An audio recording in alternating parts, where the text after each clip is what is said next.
경찰과 검찰이 여신도 성폭행 의혹을 받는 종교단체 JMS의 정명석에 대한 강제 수사에 속도를 내고 있습니다. 어제 대규모 압수수색이 진행됐는데요. 정명석의 구속기한 만료가 한 달 앞으로 다가온 가운데 향후 수사 향방에 관심이 쏠리고 있습니다. 자세한 내용 승재현 한국형사법무정책연구원 선임연구위원과 짚어보겠습니다. 어서 오십시오. 네, 안녕하십니까. 네네. 검찰과 경찰이 일제히 이 기독교 복음 선교회 JMS 사건과 관련해 압수수색에 나섰습니다. 네. 우선 어떤 혐의 때문인지 간단히 설명해 주시죠.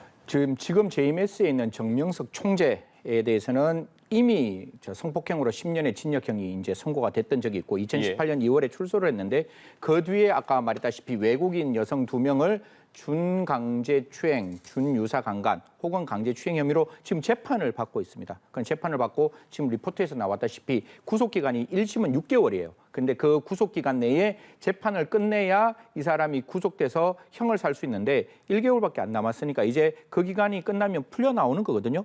그런데 이 뒤에 올 한 3월 정도에 한국인 여성 3명이 이 외국인 여성과 별개로 나도 성폭행을 당했다라고 고소를 했는 거예요. 예. 그래서 이 사건을 수사하고 있는데 그러면 지금 같은 경우에 이 3명의 성폭행 사실을 확인하기 위해서는 무엇이 필요하냐? 증거가 필요한 거 아니에요. 그래서 그렇죠. 어떻게 보면 검사내에 있는 가장 중요한 어떻게 보면 본산지에 제가 알기로는 정말 대규모가 들어갔어요. 경찰하고 검찰하고 뭐 경찰이 한 80명, 검찰이 한 120명 수사관들이 들어가서 지금 압수수색을 했다라고 하니까요. 그 압수수색 결과에 따라서 이 피해 여성 3명에 대한 별개의 사건으로 구속영장이 재청구될 수 있을 가능성이 있다 이런 말씀드리겠습니다. 예, 그러면 찬찬히 한번 상황을 네. 짚어보도록 하겠습니다. 현재 정명석은 성폭행 혐의로 구속 기소가 돼서 재판을 받고 있는 상황이고 네. 이 재판이 진행 중인 상황인데 어제 그 재판에 대한 첫 압수수색이 있었던 거죠. 그거는 조금 다릅니다. 지금 있는 그렇습니까? 재판은 네. 이 외국인 여성들에 대해서는 이미 재판이 진행되고 있고 아까 제가 말씀드렸잖아요. 한국인 여성 3명이 또 고소를 했는 거예요. 그러니까 이게 성폭력 사건은 피해자 한 명당 하나의 사건이에요. 그러니까 피해자가 다르면 전혀 별개의 사건이 되는 거죠. 그러니까 앞에 있는 외국인 제가 일부러 뭐 나이나 그다음에 성추행 사실의 횟수나 이런 건 말씀은 안 드리겠는데 이 재판을 받고 있는 과정에서 새로운 피해 여성 3명이 저도 성폭행 당했어요. 이것 좀 어떻게 좀 저의 억울함을 풀어주세요라고 이제 신고를 했고 아까 고소를 했고 그 고소에 대해서 새롭게 이 사건에 대해서 공소를 유지하려면 증거가 필요한 거 아니에요. 그래서 이 사건에 대해서 압수수색이 들어갔고 아마 제가 알기로는 정명석 총재에 대해서 성폭행 사건으로 본산지인 검산에 대한 압수수색이 진행된 것은 이 고소 사건 이후에는 처음이다 이런 말씀을 드리겠습니다. 네. 그러니까 지난해 3월 이 정명석의 성폭력 피해 고소장이 접수된 이후에 첫 압수수색이었는데 그렇죠. 이 경찰과 검찰이 앞서 말씀해 주신 것처럼 이 10여 곳을 압수수색을 했는데 수사관 200여 명이 정말 대거 투입이 됐습니다. 이 압수 물품에서 좀 유의미한 증거들이 나올까요? 그 부분은 뭐 그 수사를 하는 우리 충남 경찰청하고 그다음에 대전 검찰청에 있는 검사와 수사관들의 역량이라고 생각합니다. 다만 제가 하나 말씀드리고 싶은 거는 지금 외국인 피해 여성 2명이 성폭행을 당했다는 곳, 그곳이 지금 이 압수수색을 했는 곳이에요.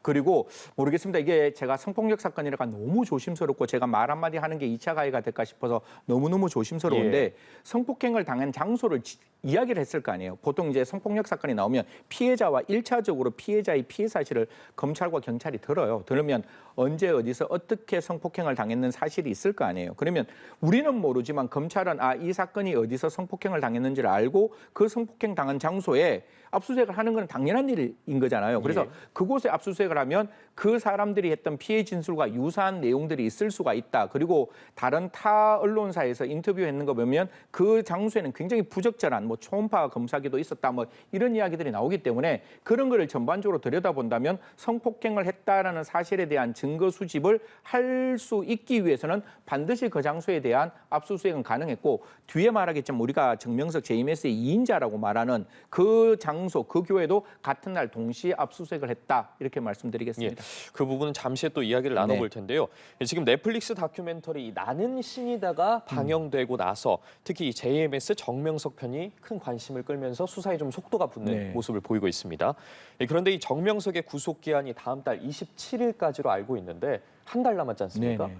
그 전에 석방될 가능성도 있는 겁니까? 그렇다면? 이걸 이제 법리적으로는 설명드릴게요. 이게 네. 원칙과 수사기관이 해야 할 일을 두 가지로 나누어서 시청자분께 좀 상세히 설명드리면 우리가 구속재판이라는 게 있습니다. 그러니까 사람이 인신이 박탈이 됐는 상태에서 1심 재판은 6개월 이내에 끝나야 되는 거예요. 예. 그게 우리 형사소송법이 정해놓은 원칙인 거예요. 그런데 지금 재판하는 과정에서 실체 진실을 발견을 해야 되잖아요. 근데 실체 진실을 발견하려고 보면 6개월 이내에 못할 수도 있는 부분이 있다. 이런 어떤 경우가 발생하면 두 가지겠죠. 그 사이에 실체 진실의 발견을 위해서 법원의 입장에서는 지금 유죄나 무죄 판결을 할 수 없다면 재판에 충분히 실체 진실을 보기 위해서는 심리를 더 해야 될 거잖아요. 그러면 6개월이 지나면 원칙은 풀려나는 거예요. 예. 풀려나는데 뭐 시청자 여러분 이거 다른 과거 이야기를 해서 좀 죄송스럽지만 박근혜 전 대통령 사건에 보면 그게 6개월이 지나가요. 6개월이 지나가면 다시 다른 구속, 다른 범죄 사실로 구속영장을 청구하고 또 그 사건은 법원이 직권으로 다시 한번 구속 기간을 연장하는 거거든요.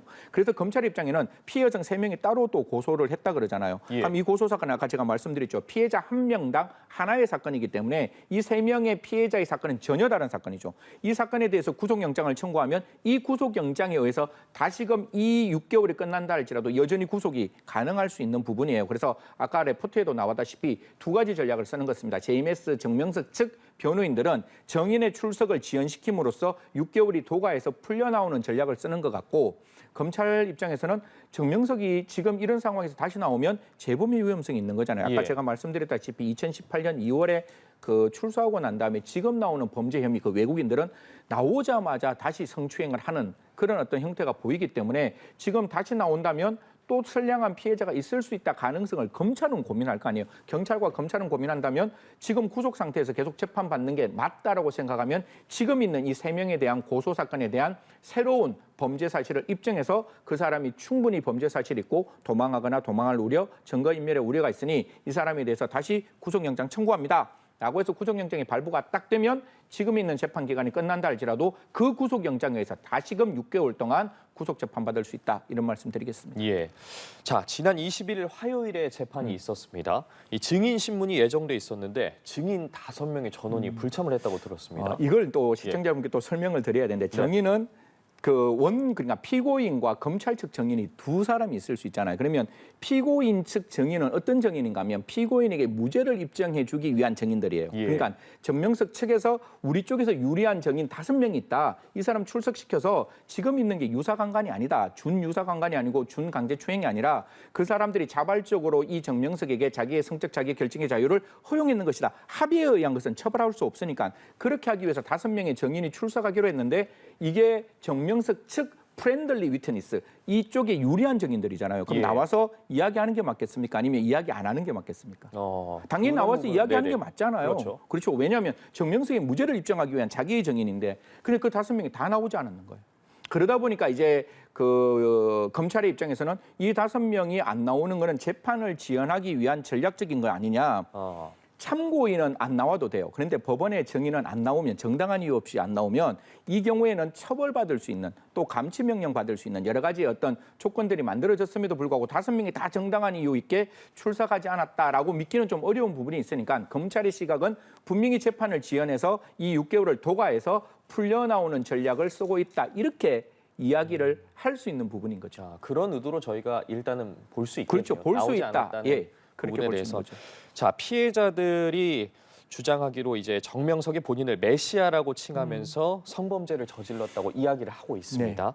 하지만 정명석은 메시아가 아닌 사람임을 분명히 했다. 이렇게 본인은 주장하고 있는데 이게 사실 정명석의 혐의 입증의 가장 중요한 부분 중 하나가 되지 않겠습니까? 어떻게 보십니까? 지금 이 사건을 또 이제 또 설명을 좀 드려야 되는데 우리가 형법에는 그냥 성폭력 범죄는 두 가지 형태가 있어요. 하나는 신체에 대한 직접적인 유형력 행사, 즉 항거가 불가능하거나 반항이 억압될 정도의 폭행 협박을 써서 성적 자기 결정의 자유를 억압해서 성을 착취하는 행위. 그걸 우리는 성폭력이라 그러고 지금 아까 제가 말씀드릴 때 준자를 붙였잖아요. 앞에 준유사강간, 준강제추행. 이거는 항거가 불가능한 상태에서 그러한 행위를 하는 거예요. 쉽게 말하면 제가 완전히 술을 먹고 정신이 없다든가 제가 어떤 특정 약물에 이렇게 취해가지고 정신이 없는 상태에서 기억나시죠? 승리 그때 버닝성 사태에서 그런 피해자들의 항거 불가능한 상태를 이용해서 성폭행을 하면 그것도 똑같이 성폭력으로 보는 거예요. 왜냐하면 그걸 이용한 건 굉장히 죄질이 안 좋은 거잖아요. 지금 이런 이야기를 하는 거죠. 내가 메시아라고 믿게끔 만들었기 때문에 그 사람들은 항거가 불가능한 상태다. 즉 그 사람을 따를 수밖에 없고 그 사람이 신이기 때문에 그 말을 믿을 수밖에 없었기 때문에 준강제추행, 준유사강간이다. 이렇게 이제 법을 들어가니까 그 변호인 측에서는 무슨 소리야. 그 사람들은 항거가 불가능한 상태가 아니라 우리는 메시아라고 말한 적도 없어. 그냥 전명성은 인간이야. 인간에 대해서 성인이 성적 자기 결정의 자유를 허용하는 거는 문제없는 거 아니냐라고 이제 다투고 있기 때문에 과연 그 상황이 어떻게 보면 가스라이팅이라고 말할 수 있죠. 그 항거 불가능한 상태로 사람을 몰고 들어가서 당연히 그 순간에 반항 없이 성을 착취했느냐. 아니면 정말로 그런 게 아닌데 정말 한 사람이 좋아서 자기의 성적 자기의 결정을 허용했느냐 이렇게 둘이가 싸우는 거예요. 그래 검찰 측 입장에서는 가스라이팅을 통한 항거 불가능한 상태에서 성폭행을 했다라고 주장하는 것이고 그 정명석 측 입장에서는 아니야 메시아라고 말한 적도 없으니까 그냥 인간 대 인간으로 좋아해서 그런 행동을 했는 거야. 그리고 나는 그렇게 강제추행한 사실도 전혀 없어. 이렇게 이야기를 하는 거죠. 예. 그리고 또 이 정명석의 황제 접견 보도가 나오면서 이 부분도 논란입니다. 도대체 이 수감 생활 앞에 황제 어느 정도길래 이런 단어가 붙는 겁니까? 사실 이게 정명석만 빼면 대한민국 고위층들은 다 이렇다라고 좀 조심스럽지만 제가 단정적으로 좀 말씀을 드릴게요. 이게 사실 저는 필요하다고 봅니다. 아직 이게 유죄 재판을 안 받은 사람이잖아요. 피고인도 무죄 추정이기 때문에 변호인과 접견하는 거 저는 100% 허용해 줘야 된다는데 이게 하루에 2번, 3번이면 이게 약간 물음표가 머릿속에 올 수밖에 없는 거잖아요. 예. 그렇기 때문에 국민의 입장에서는 이 접견이 너무 많은 접견 아니냐. 어떻게 일반인들은 그런 접견도 못 하는데 이런 접견들이 이렇게 하루에 2번 이상씩 만들어지고 어떻게 보면 365일의 그 수감 기간 중 예를 드는 거예요. 365일의 수감 기간 중에 700번 이상 접견을 두 번 정 가면 700번 이상이 되니까 그 정도로 될 수 있는 거 아니냐. 이거는 집사 변호사를 이용해서 사실 변호인과의 접견은 시간도 제한 없고 굉장히 자유로운 거거든요. 그래서 이런 걸 악용하고 있다는데 저는 2가지로 좀 말씀드리겠습니다. 법이 허용한다면 그건 해줘야 되는 건 맞지만 여기에 구멍이 있고 이걸 악용할 소지가 있다면 조금 이 부분에 대해서 우리가 촘촘하게 법을 좀 만들 필요 있는 거 아니냐. 헌법재판소에서는 변호인과의 접견교통권은 그 어떠한 법률도 제한할 수 없다라고 명시적으로 이야기를 했지만 이게 악용될 수 있는 소지가 있다면 그러한 접견교통권을 인정하면서도 악용의 소지를 막아서 국민의 눈높이에 맞출 수 있는 접견이 이루어졌으면 좋겠다라는 말씀까지 드리겠습니다. 예. 이미 정 씨가 성폭행 혐의로 징역 10년을 선고받고 복역 네. 후에 출소를 했지 않습니까? 네네. 그런데 또 이제 같은 혐의로 재판이 진행 중인데 뭐 재판 상황을 좀 더 지켜봐야 알겠지만 이럴 경우에 가중처벌 가능성 어떻게 보십니까? 일단 첫 번째 이게 뭐 정명석을 전 좋아하지는 않지만 이게 법적으로 무죄 추정의 원칙에 있는 사람이라서 이게 죄가 된다라고 확정짓고 뒤에 가중처벌에 대한 이야기를 하는 게 조금 약간 좀 어색하지만 예. 그래도 피해자의 진술이 일관되고 그 피해자의 말이 맞다면 저는 지금 상황에서는 그 피해자의 말을 훨씬 우리가 받아들여야 된다. 이게 성인지 감수성이 있는 패널의 모습인 거예요. 그러면 뒤에 있는 그 외국인의 피해자 말이 맞다면 생각해 보십시오. 아까 제가 그랬죠. 2018년 몇 월에 나왔다고요? 2월에 나왔어요. 네. 나왔는데 그다음에 추행이 일어나는 게 불과 몇 개월 후에 똑같은 추행이 일어나는데 뭐 이거는 시청자 여러분의 이해를 돕기 위해서 말씀드리면 20번 이상의 성추행이 있을 수 있는 거거든요. 그것도 피해자 둘, 한 사람은 20대고 한 사람은 30대인데 그러면 죄질이 좋겠어요, 나쁘겠어요? 나쁜 거 아니에요. 예. 10년 동안 반성하고 세상에 나왔으면 그에 대해서 올바르게 인생을 살아가는 게 맞지. 나오자마자 또 이런 행동. 그들의 입장에서는 그렇게 주장을 해요. 피해자 입장에서는 내가 아까 준자가 붙었다가 내가 더 이상 한글을 할 수 없는 상황에서 이 사람이 나에게 이런 행동을 했다라고 이야기를 하고 있는 거니까 그렇게 바라본다면 법원 입장도 판사도 제가 봤을 때는 대한민국의 국민이고 온전하게 건전한 법 상식을 가지고 있다면 당연히 동종전과가 있으면 양형 기준에서도 가중처벌할 수 있는 건데 아까 제가 말씀드리다시피 이 피해 외국인 2명뿐만 아니라 대한민국 국민 3명 이상이 또 성추행을 당하고 있다라고 이야기를 하는 거라서 제가 봤을 때 앞으로 사건의 추이를 본다면 향량은 지금 있는 이 피해자 사건과 뒤에 있는 피해자 3명 새로 그게 추가가 된다면 그게 병합돼서 같이 심리 판단이 된다면 향량은 굉장히 높아질 수 있고 앞으로도 이런 피해자들이 얼마만큼 어떻게 있을지는 저희들은 모르는 거잖아요. 제가 이런 이야기할 때마다 종교 이야기할 때마다 꼭 말씀드리는 건데 피해자끼리 연대를 만들어줘야 돼요. 한 사람의 신고는 굉장히 불안합니다. 특히 종교에서 가스라이팅을 당하고 그 종교로부터 굉장히 천착해 있는 상황에서 그 종교를 배신하는 것은 굉장히 어려운 일이에요. 그래서 이 부분에서 2가지 피해자 연대를 만들어주기 위해서 국가는 그 피해자의 그 신원을 완벽하게 보호해야 됩니다. 그래서 신고하고 난 다음에 어떠한 위에도 없을 정도로 완벽하게 보호하고 그들이 재판 마치고 난 다음에 새로운 삶의 모멘텀을 만들기 위해서 사실상 정인 프로그램과 거의 유사할 정도로 그들의 미래를 보장하는 그런 방법들이 만들어져야 종교 안에서 일어나고 있는 온갖 잘못된 행동에 대해서 우리가 분기탱천에서 일어나서 그 사람들의 잘못을 이야기할 수 있다. 이렇게 말씀드리겠습니다. 예, 알겠습니다.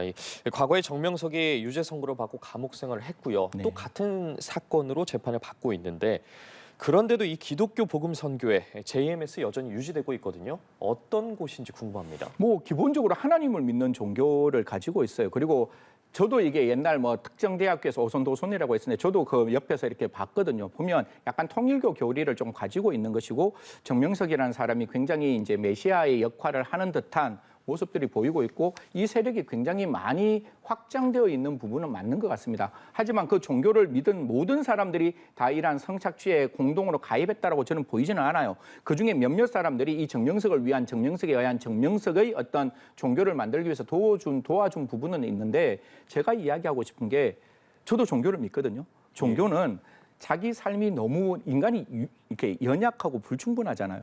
그렇기 때문에 인간이 불충분한 것을 어떤 종교를 통해서 보다 남이 보지 않더라도 신독하고 바르게 살기 위해서 종교를 믿는다면 적어도 그 종교가 가지고 있는 기본적인 교리, 그 종교가 지향하고 있는 게 적어도 보편타당성한 인류의 정의와 맞는 그 종교를 믿는 게 낫지 않을까. 그래서 저는 모르겠습니다. 그건 종교를 믿는 사람이 전적인 자유라고 생각합니다. 예. 하지만 그 정명석이 가지고 있던 지금까지 나타난 부분들에 대해서는 적어도 총재가 가지고 있는 그 생각은 우리가 갖고 있는 보편타당성한 인류에 대한 정의와는 조금 거리가 있어 보인다라는 말씀드리겠습니다. 네, 끝으로 이 부분도 좀 짚어보겠습니다. 이 정명석의 조력자, 이 정조은 등에 대한 수사도 진행 중인데 이 조력자들에 대한 수사, 처벌 어떻게 보십니까? 저 종교 사건 볼 때마다 참 조심스러운 게 옛날에 이게 10년, 15년 전만 하더라도 예. 우리가 종교 이야기 못했습니다.